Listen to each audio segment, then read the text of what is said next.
কিন্তু সব শেষে আমাদের আল্লাহর সাথে সম্পর্কটা কি? আমি আগেও বলেছি, আমাদের তাঁর সাথে প্রাথমিক সম্পর্ক কি?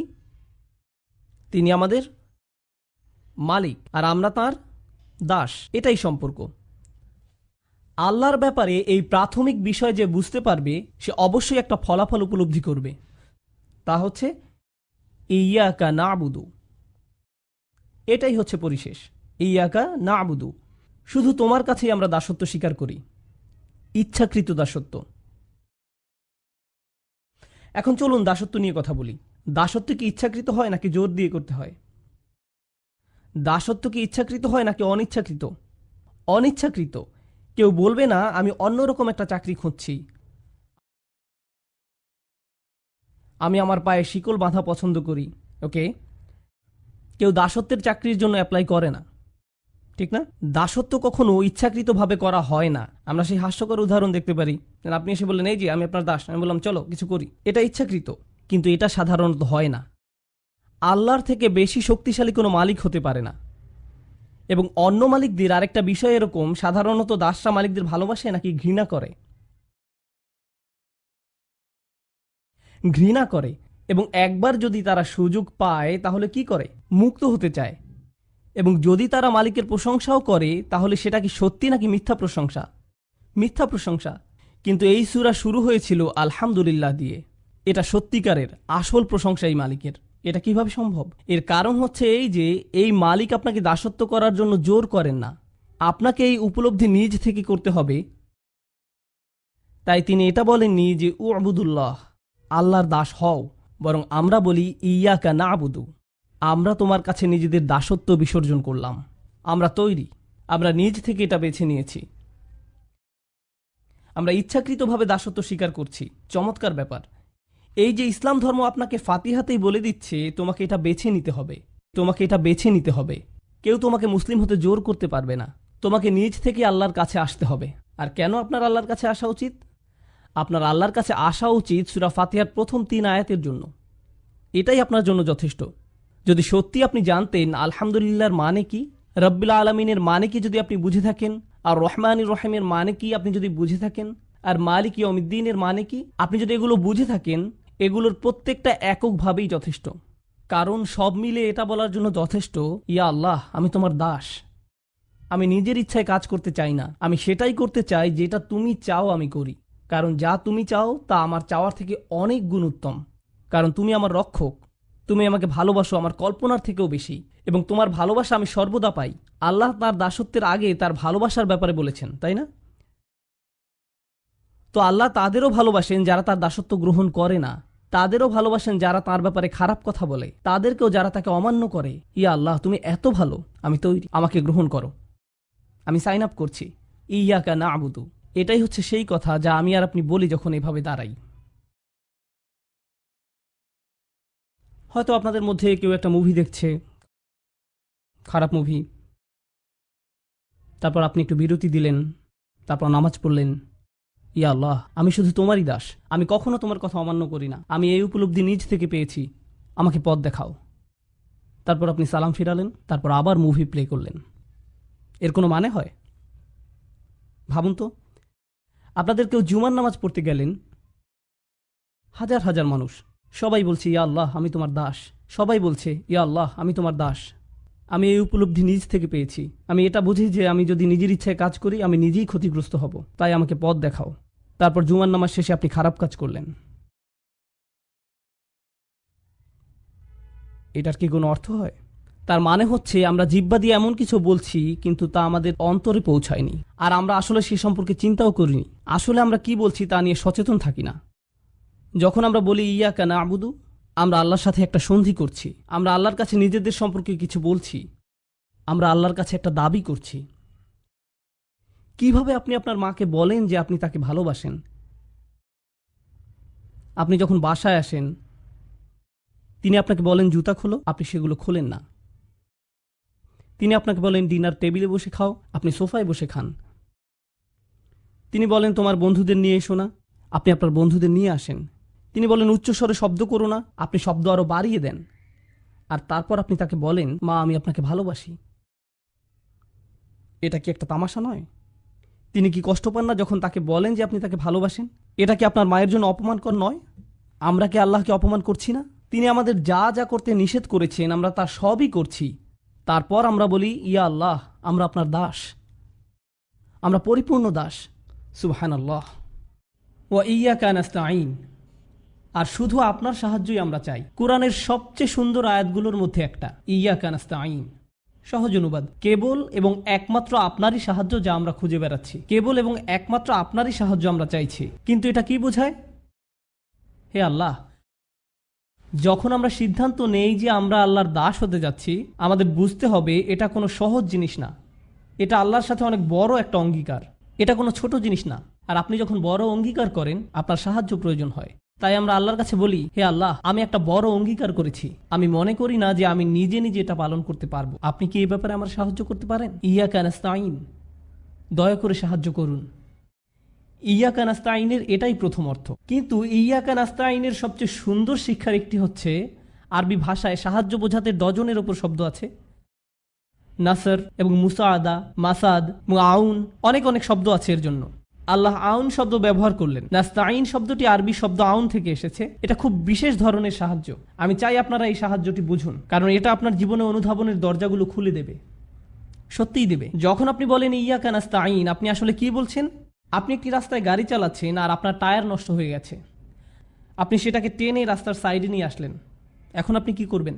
আপনি গাড়ি থেকে নামেন এবং দেখেন যে পিছনে অতিরিক্ত কোনো টায়ার আছে কিনা। আপনি সেটা নেন, গাড়িটা উপরে ওঠানোর জন্য চেষ্টা করেন যাতে করে টায়ারটা লাগাতে পারেন। কিন্তু আপনি গাড়িটা পুরোপুরি তোলার মতো যথেষ্ট শক্তিশালী না। তো যখন কেউ হেঁটে যাচ্ছে, আপনি বলেন, এই যে আপনি কি আমাকে সাহায্য করতে পারেন? আর তারা আপনাকে সাহায্য করে। এটা হলো ইস্তেআনা। অন্যভাবে বলা যায়, ইস্তেআনা হচ্ছে যখন আপনি ইতোমধ্যে চেষ্টা করেছেন, আপনি শেষ করতে পারেননি, তখন আপনি অন্য কারো সাহায্য চান। এটা হলো ইস্তেআনা। ইস্তেআনা এটা নয় যে আপনার গাড়ির টায়ার নষ্ট হয়ে গেছে আর আপনি গাড়িতে বসে আছেন, কেউ পাশ দিয়ে যাচ্ছে, আপনি তখন বললেন, হেই, আমার গাড়ির টায়ার নষ্ট হয়ে গেছে, আপনি কি সাহায্য করতে পারেন? তিনি বললেন, হ্যাঁ ঠিক আছে। তারপর আপনি বললেন, এখানে ট্রাঙ্ক খোলার একটা বাটন আছে, বাটন চেপে ট্রাঙ্ক খুলে আপনি কাজ করতে থাকুন আর আমি এখানে বসে সংবাদ শুনছি।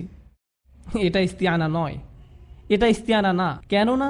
কারণ ইস্তেআনা দাবি করে প্রথমে আপনি আপনার নিজের জন্য কাজ করছেন, তারপর আপনি কাজটি শেষ করতে না পারার কারণে অন্যের সাহায্যের প্রয়োজন হয়। বোঝা গেল? সুতরাং অলস মানুষেরা ইস্তেআনা চাইতে পারেন না। যারা কোনো কাজ করে না তারা এই ধরনের সাহায্য চাইতে পারে না।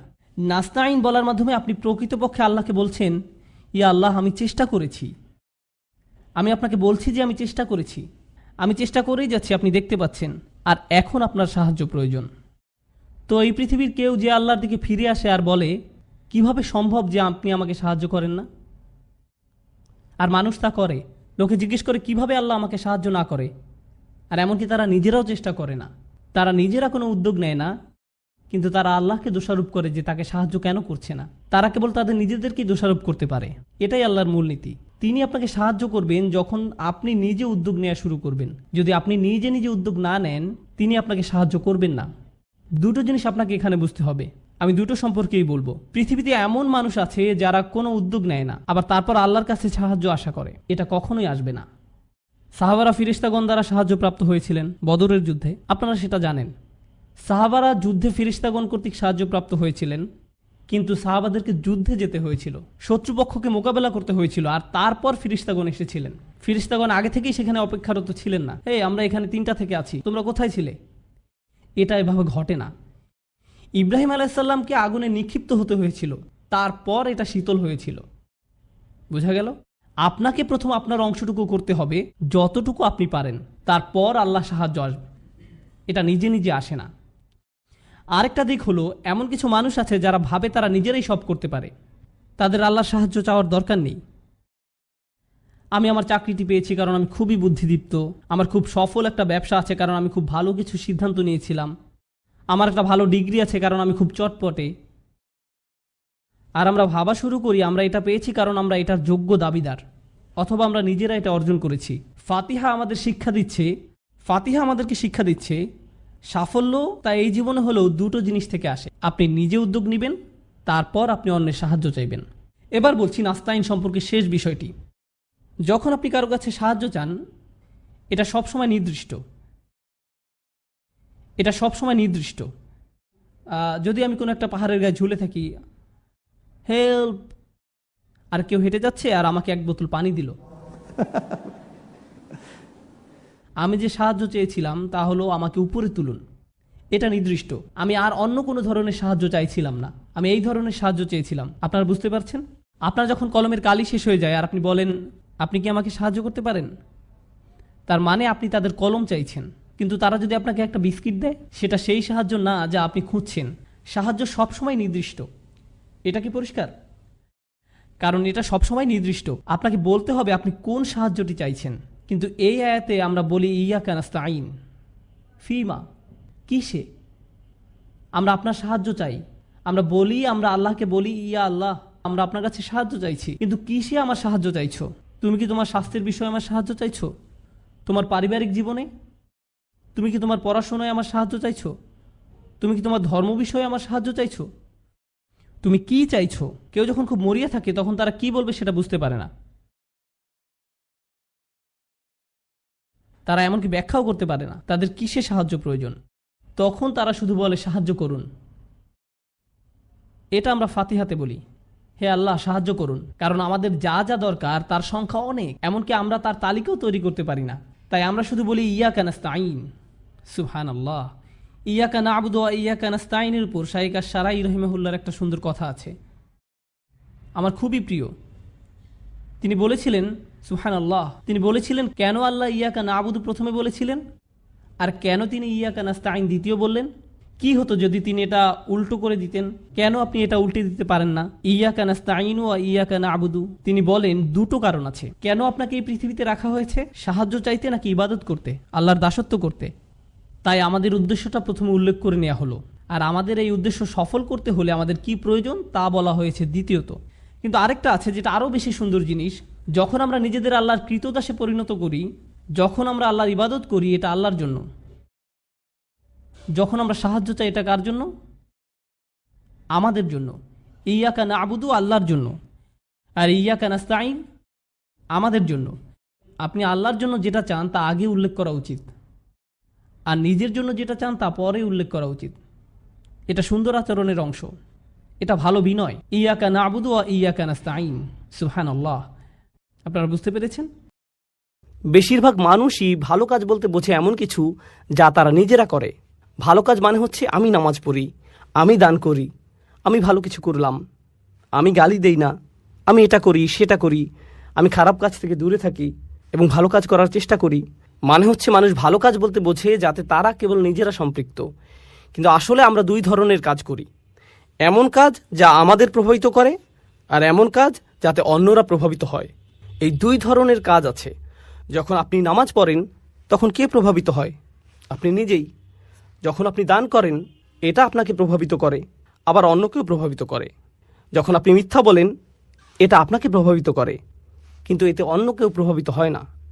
এখন বিষয় হচ্ছে, আপনি যদি শুধুমাত্র এমন ভালো কাজের ব্যাপারে চিন্তা করেন যা শুধু আপনাকে প্রভাবিত করে, আর আপনার আশেপাশের মানুষরা এমন নয়, হয়তো অন্য কিছু করছে, তারা তাদের কর্তব্যে অবহেলা করছে, আর তারা যে তাদের দায়িত্ব অবহেলা করছে তা শুধু তাদেরকেই সমস্যায় ফেলছে না, বরং কাকে সমস্যায় ফেলছে?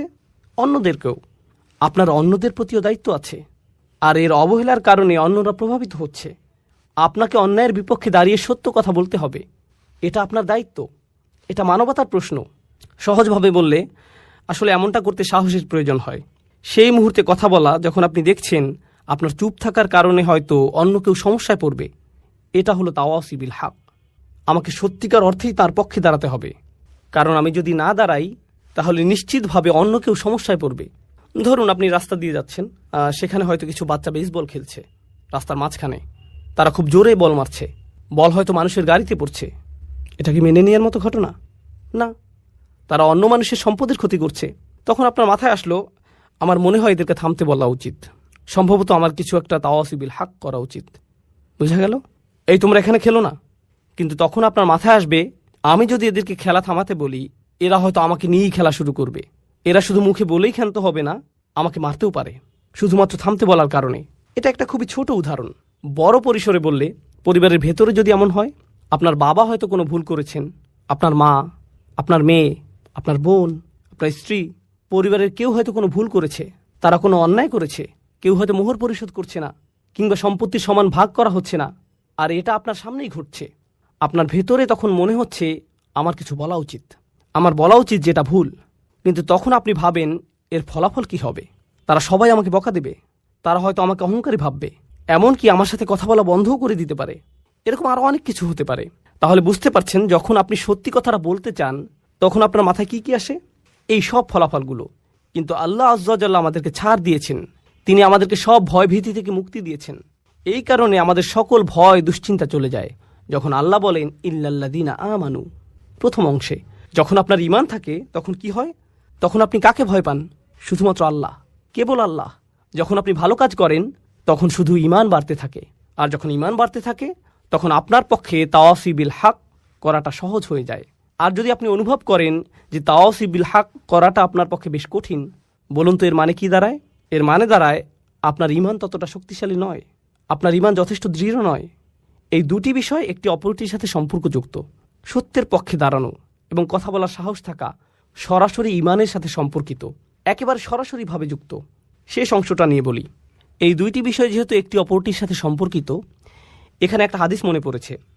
এটা আনাস রাদিয়াল্লাহু তাআলা আনহু কর্তৃক বর্ণিত সহিহ মুসলিমের হাদিস। আচ্ছা, আগে আমরা আবু সাঈদ আল খুদরির হাদিসটি দেখি। মান রাআ মিনকুম মুনকারান ফালিয়ুগাইয়িরু বিয়াদিহি ফাইল্লাম তাস্তাতি ফাবিকলবিহি যালিকা আদআফু আল ঈমান। আদআফুল আমল নয়, আদআফুল ঈমান। তিনি বলেন, কেউ যদি কোনো খারাপ কাজ সংঘটিত হতে দেখে তার উচিত হাত দিয়ে তার প্রতিরোধ করা। এটাও কিন্তু তাওয়াসি বিল হক। তিনি যদি এটা না পারেন তাহলে কি দিয়ে প্রতিবাদ করা উচিত? তার মুখ দিয়ে প্রতিবাদ করা উচিত, তার এর বিরুদ্ধে বলা উচিত। সে যদি এটাও না পারে, অন্তত তার অন্তরে এ ব্যাপারে খারাপ ধারণা করা উচিত। আর এটাই হচ্ছে সবচেয়ে দুর্বল ঈমান, আর এটাই হচ্ছে সবচেয়ে দুর্বল ঈমানের পরিচয়। রাসূল সাল্লাল্লাহু আলাইহি ওয়াসাল্লাম বলেননি যে এটা হচ্ছে সবচেয়ে দুর্বল আমলের পরিচয়, এটা হচ্ছে সবচেয়ে দুর্বল ঈমান। তার মানে তিনি মানুষকে সত্যের প্রতি উৎসাহ দেয়া, সত্যের জন্য কিছু করাকে সরাসরি ঈমানের সাথে সংযুক্ত করেছেন। ঠিক যেভাবে সূরায় এসেছে ইল্লাল্লাযীনা আমানু ওয়া আমিলুস সলিহাত ওয়া তাওয়াসাউ বিল হক। ইল্লাল্লাযীনা আমানু ওয়া আমিলুস সলিহাত, তারপর সাথে সাথে ওয়া তাওয়াসাউ বিল হক। এই তিনটিকে সম্পর্কযুক্ত করা হয়েছে। আর এই ব্যাপারে সবশেষে বলতে চাই, তাওয়াসি বিল হক হয়ে থাকে, এখানে তাওয়াসি শব্দটির মূল হচ্ছে তাফাউল, যার মানে হচ্ছে সহযোগিতা। তার মানে হচ্ছে এটা আপনার সমাজে হয়ে থাকে। এখানে বলা হচ্ছে যে এগুলো আপনার সমাজে সংঘটিত হবে, আপনার পরিবারে, আপনার মুসলিম বন্ধুদের মধ্যে, যারা নিজেদের মুসলিম দাবি করে, যারা ভালো কাজ করে। তাহলে তাওয়াসি বিল হক এখান থেকেই শুরু, তারপর এটা ছড়িয়ে পড়ে। সুতরাং যখন আমরা বলি অমুসলিমদের এই সত্যের ব্যাপারে জানানো দরকার, সর্বোপরি সমাজের প্রতি কর্তব্য, এই সব কিছু ঠিক আছে, কিন্তু এর শুরুটা কোথায় হবে? এর শুরু হবে আমাদের নিজেদের ঘরেই। যদিও শুরু করার জন্য এটাই সবচেয়ে কঠিন জায়গা, তবু এখান থেকেই আমাদের তাওয়াসি বিল হক এর সূচনা করতে হবে। আমাদেরকে সকল অন্যায় ও ভুল ভ্রান্তির দিকে নজর দিতে হবে, সেই সাথে ঈমানের মৌলিক দিকগুলোর সাথে সাংঘর্ষিক বিষয়গুলোর প্রতি তাকাতে হবে, যা হয়তো আমাদের নিজেদের পরিবারেই ঘটছে। আর আমাদেরকে এর বিরুদ্ধে সোচ্চার হতে হবে। একটা চেয়ারে বসে ক্যামেরার সামনে মাইকে আপনাদেরকে এইসব বলাটা যত সহজ, নিজের পরিবারের মানুষদেরকে এসব বলা ততটাই কঠিন। সেটা অনেক অনেক অনেক বেশি কঠিন কাজ। এতে অনেক বেশি সাহসের প্রয়োজন হয়, এতে অনেক বেশি ধৈর্যেরও প্রয়োজন হয়, যা আমার পরবর্তী পয়েন্ট। আর তা হলো, যখন আপনি এগুলো করতে যাবেন তখন আপনার আবশ্যিকভাবে প্রচুর ধৈর্যের প্রয়োজন হবে। তাই আল্লাহ আজ্জা জাল্লা এই সূরা শেষ করেছেন এভাবে, তাওয়াসাউ বিস সবর। সবর শব্দটির কয়েকটি অর্থ আছে। বাংলায় ধৈর্য বললে অর্থটি ঠিক পরিপূর্ণ হয় না। তাহলে আসুন প্রথমে আমরা সবরের কয়েকটি অর্থ সম্পর্কে জেনে নেই। হ্যাঁ, সবর বলতে ধৈর্যও বোঝানো হয়, কিন্তু এ দিয়ে অধ্যবসায়ও বোঝানো হয়। অধ্যবসায় মানে হচ্ছে যখন পরিস্থিতি কঠিন হয়ে যায় তখনও আপনি এর সাথে লেগে থাকেন, তখনও আপনি তা চালিয়ে যান, এটাই হলো অধ্যবসায়। এই শব্দটি দিয়ে প্রতিশ্রুতিও বোঝানো হয়, অর্থাৎ আপনি কখনো আলসেমি করেন না, আপনি ঢিলেমি করেন না, আপনি প্রতিশ্রুতিবদ্ধ। যেন আপনি কোনো চাকরি করছেন আর প্রতিদিন আপনি সময় মতো হাজির হবেন, কিংবা কোনো অ্যাসাইনমেন্টের কাজে আছেন যা সময়ের মধ্যেই জমা দিতে হবে, এটাই হচ্ছে প্রতিশ্রুতি। এটা দিয়ে ধারাবাহিকতা বোঝায়, অর্থাৎ আপনি প্রতিশ্রুতির এদিক সেদিক করেন না, প্রতিশ্রুতি ভঙ্গ করেন না, এটা ঠিক থাকে। ইবনে তাইমিয়া রাহিমাহুল্লাহ সবরের সংজ্ঞায়ন করেছেন এভাবে, তিনি বলেছেন, সুসময় বা দুঃসময় আল্লাহ তাআলার প্রতি সমান আনুগত্য ধরে রাখাই সবর। আপনি যদি আল্লাহর প্রতি আনুগত্য ধরে রাখতে পারেন, সুসময় বা দুঃসময় যাই হোক না কেন, তাহলেই আপনি সত্যিকারের সবরের চর্চা করছেন। এটাই হলো সবর। এরপর আমরা দেখতে পাই আল্লাহ এখানে বলেননি ওয়াতাওয়াসাউ বিল হক ওয়াসসাবারু। এটা খুবই গুরুত্বপূর্ণ। তারা তাদের সামর্থ্যের সবটুকু দিয়ে আন্তরিকতা ও সততার সাথে একে অপরকে সত্যের প্রতি ও তাদের দায়িত্বের ব্যাপারে উৎসাহ প্রদান করে। আর আল্লাহ এখানে এইটুকু বলেননি যে তারা ধৈর্য ধরে কাজ করে। তিনি কেবল বলেননি যে তারা ধৈর্য ধরে, তিনি আরও আগবাড়িয়ে বলেছেন ওয়াতাওয়াসাউ বিসসবর, যার মাধ্যমে আরও বড় কিছু বোঝায়। তাহলে এখানে কেবল সবর করলেই হবে না, অর্থাৎ তারা কেবল ধৈর্য ধরে না, অধ্যবসায় করে না, ধারাবাহিকতা রাখে না, বরং তারা একে অপরকে ধৈর্যের ব্যাপারে বলে, অধ্যবসায়ে উৎসাহিত করে, ধারাবাহিকতা রাখতে বলে। বলুন তো এ থেকে আমরা কি শিখলাম? আপনি একা আপনার সবর ধরে রাখতে পারবেন না। আপনার উপদেশের জন্য কাউকে প্রয়োজন, যাতে সে আপনাকে সাহস যোগাতে পারে এবং বলতে পারে, ভাই তোমার সবর করা প্রয়োজন। সবর একে অপরকে সাহস যোগায়। অন্যের কাছ থেকে আপনি এই শক্তি পাবেন। একা থাকলে আপনি সাহস হারিয়ে ফেলবেন। এটা মানুষের স্বাভাবিক প্রবৃত্তি যে যখন মানুষ খারাপ পরিস্থিতির মধ্যে পড়ে, সবচেয়ে ইমানদার ব্যক্তিটিও, সবচেয়ে আমলদার ব্যক্তিটিও যে সব সময় ভালো কাজ করে, যখন কেউ তাকে অপমান করে বা কেউ তার কাজের প্রশংসা করে না এবং খারাপ কিছু ঘটে, এমনকি হতে পারে তা কোনো ইসলামিক কাজে, তখন সে হতাশ হয়ে পড়ে। এরা ভালো মানুষ। সবরের ব্যাপারে তাদের চেয়ে কে ভালো জানে? তবু আপনাকে সেই আলেম, সেই ইমাম, সেই কর্মী, সেই দায়ী, সেই শিক্ষকের কাছে যেতে হবে, গিয়ে বলতে হবে, ভাই আপনার ধৈর্য ধরা উচিত। যখন আপনি তাদেরকে এভাবে বলবেন, এতে কি তাদের উপকার হবে? হ্যাঁ, হবে। যদিও তারা এটা ইতিমধ্যেই জানে, যদিও তারা সবরের ব্যাপারে ইতিমধ্যেই অনেক জানে, তবুও তারা এই তাওয়াসি এর মাধ্যমে উপকৃত হবে। তাওয়াসি বিসসবর নিজেদের মধ্যে ঘটে, আর এটাই এখানে আবশ্যকীয়। এটা তাওয়াসি বিল হক এর বিপরীত।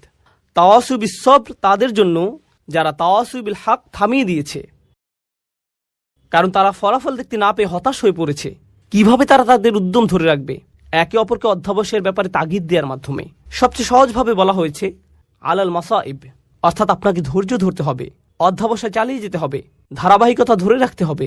পরিস্থিতি যতই খারাপ হোক না কেন, অসব্রু আলামা আসাবাক, যতই বিপদ আসুক না কেন, আপনাকে চেষ্টা চালিয়ে যেতেই হবে। এটা হলো একটা অর্থ। অপরটি হলো আনিল মাআসি, অর্থাৎ আপনাকে পরীক্ষা করা হবে। যারা এই দিনের জন্য কাজ করছেন, তা যেভাবেই হোক না কেন, হয়তো আপনি আপনার বাসায় দিনই পরিবেশ তৈরি করতে চাচ্ছেন, বাইরে আপনি হয়তো অমুসলিমদের দিনের দাওয়াত দিচ্ছেন, হয়তো দানের জন্য অর্থ জোগাড় করছেন। এটা যেমনই হোক না কেন, আপনি ইসলামের জন্য কিছু করতে চাচ্ছেন। শয়তান কার পেছনে বেশি লাগে জানেন? যারা দিনের জন্য কাজ করে। শয়তান অন্য যে কারো চেয়ে তার পেছনে বেশি সময় ব্যয় করে, যাতে সে আল্লাহর অবাধ্য হয়। বিশেষ করে যখন সে একা থাকে, তারা বেশি ঝুঁকিতে থাকে, তাদের উপর বেশি আক্রমণ হয়ে থাকে। সুতরাং আল্লাহর অবাধ্যতা থেকে বাঁচার জন্য আপনার সবর করা উচিত। একই সাথে আল্লাহর আনুগত্যের জন্য আপনার সবর করা উচিত। অর্থাৎ আল্লাহর আনুগত্য করাও কঠিন হয়ে থাকে, কিন্তু আপনাকে অধ্যবসায় চালিয়ে যেতে হবে। আমরা কিছু ঘটনা জানি, এগুলো সত্যিকারের ঘটনা, কোনো বানানো কিছু নয়। আল্লাহ আমাদের সাথে কথা বলেছেন, তিনি আমাদের নিয়ে কথা বলেছেন, এবং তিনি ভালোভাবে জানেন আমরা কিভাবে জীবনযাপন করি। ফি হিযিক্রিকুম, তুমি নিজেই এই সম্পর্কে জানো। আমাদের মধ্যে কিছু ভাই ও বোন আছেন যারা ইসলামিক কর্মকাণ্ডে খুবই সক্রিয়। তারা অনেক ভালো কাজ করেন, কিন্তু একই সাথে তাদের কিছু খারাপ অভ্যাসও দেখা যায়। এগুলো পাপের কাজ।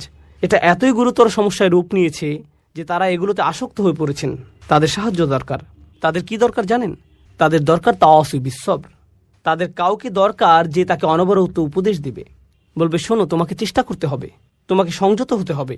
এই 4টি উপাদান সম্পর্কে আমি সবশেষ কয়েকটি বিষয় বলতে চাই। এর প্রথম বিষয়টি হচ্ছে, এই 4টি উপাদানই অতীতকালে বর্ণিত হয়েছে। ইল্লাল্লাযীনা আমানু অতীতকাল, ও আমিলু অতীতকাল, অতাওয়াসাউ বিল হক, অতাওয়াসাউ সবগুলোই অতীতকাল। এর মাহাত্ম্য কি? যদি এভাবে বলা হতো ইল্লাল্লাযীনা ইউমিনুন ওয়া ইয়ামালুনাস সালিহাত ওয়া ইয়াতাসালুনা বিল হক ওয়া ইয়াতাসালুনা বিস-সবর, তাহলে কি পার্থক্য হতো? বর্তমানকালে বললে কি হতো?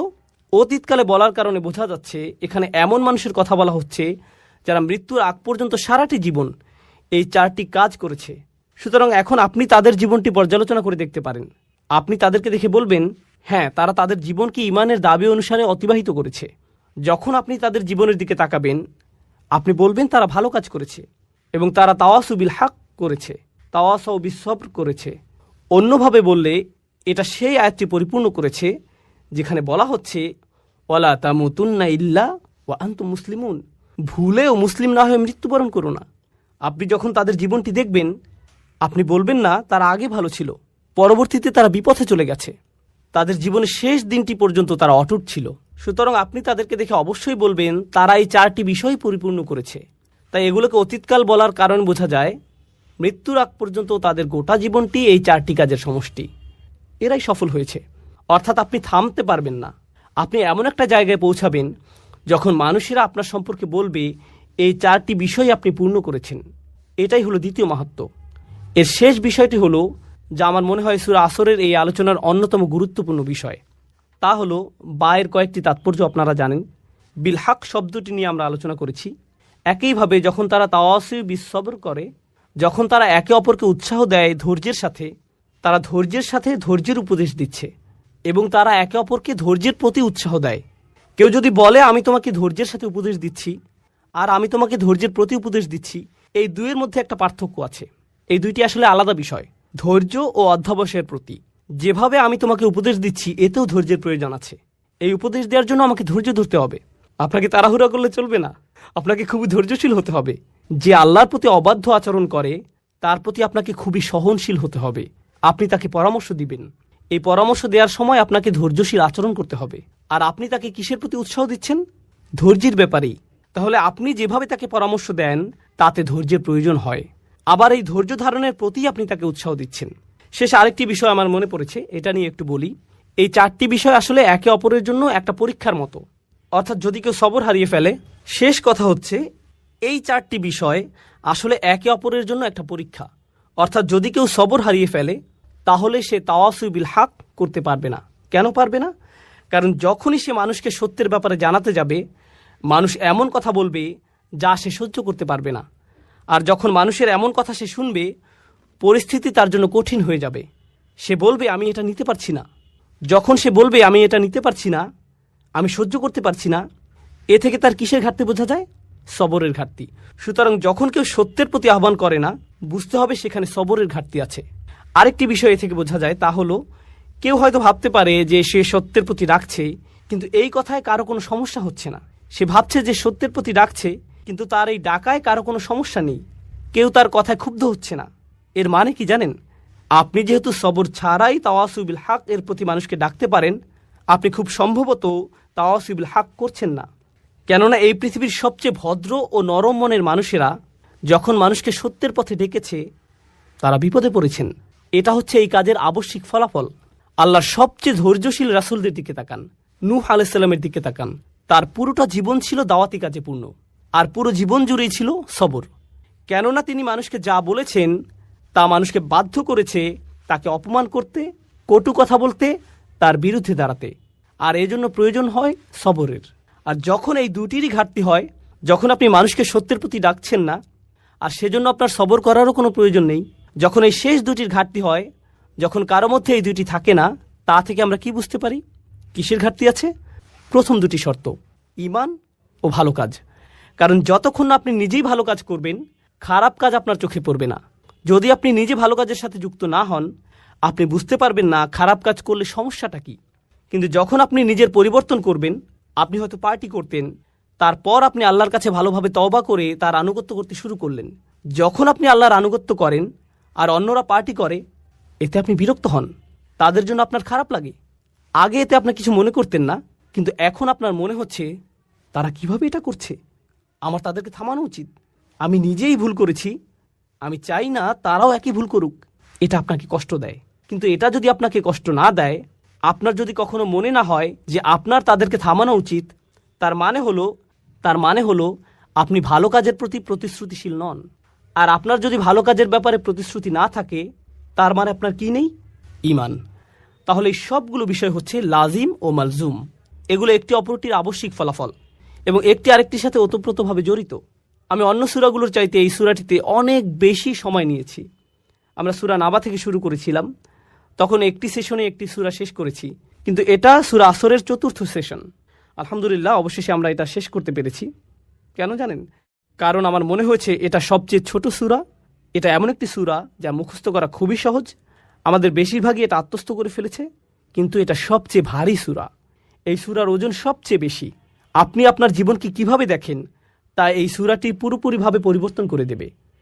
আপনি কিভাবে আপনার পরিবারের সাথে আচরণ করেন, আপনার দৈনন্দিন জীবন, যা আপনি অর্জন করেছেন, যা এখনও অর্জন করতে পারেননি, তার চেয়েও বড় কথা সফলতা এবং ব্যর্থতা বলতে আপনি কি বুঝেন, এই সূরাটি এই সব কিছুর প্রতি আপনার মনোভাব পরিবর্তন করে দেবে।